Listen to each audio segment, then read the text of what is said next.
আমরা এমএস এক্সেলে একটি ফাইল তৈরি করতে গিয়ে আমরা সেখানে 1 থেকে 200 পর্যন্ত যদি একটি সিরিয়াল নাম্বার টাইপ করি, টাইপ করার পরে মাঝখান থেকে আমি যদি 10টা রো বা 20টা রো কেটে দিই, তাহলে আমার এখান থেকে সিরিয়াল নাম্বারগুলো কেটে যাচ্ছে, অর্থাৎ সিরিয়াল নাম্বারগুলো আমার আবার নতুন করে টাইপ করতে হচ্ছে।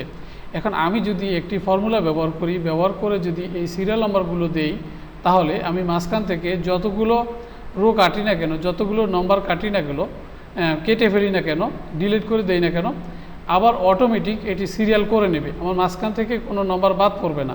এটি কিভাবে করব চলুন কম্পিউটার স্ক্রিনে গিয়ে দেখিয়ে দিই। আমি এখানে একটি সিরিয়াল নাম্বার এবং একটি নামের লিস্ট তৈরি করলাম। তৈরি করার পরে আমি এখন মাঝখান থেকে এই 3টা 5 থেকে 9 পর্যন্ত এই রোগুলো ডিলিট করে দিব। আমি এগুলো ডিলিট করে দিলাম। দেওয়ার পরে দেখেন এখন 4-এর পরে 10 চলে আসছে। এখন এরকম যদি হয়, আমি রোগুলো ডিলিট করলাম কিন্তু আমার সিরিয়াল নাম্বার ঠিক থাকবে।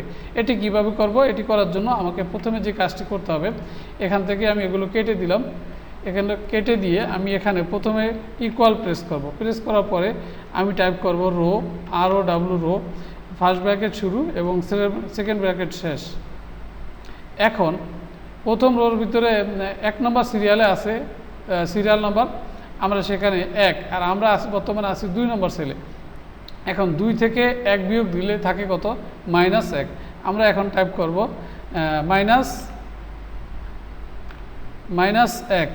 টাইপ করে কিবোর্ড থেকে এন্টার প্রেস করব। এটাকে এভাবে ধরে আমি এখান থেকে ড্র্যাগ করব। ড্র্যাগ করলে দেখেন সিরিয়াল নাম্বার পড়তেছে।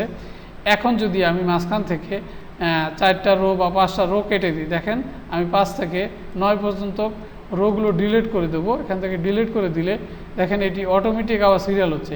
আমি 4 থেকে 9 পর্যন্ত কেটে দিয়েছি, কিন্তু এখন দেখেন অটোমেটিক সিরিয়াল হয়ে গেছে।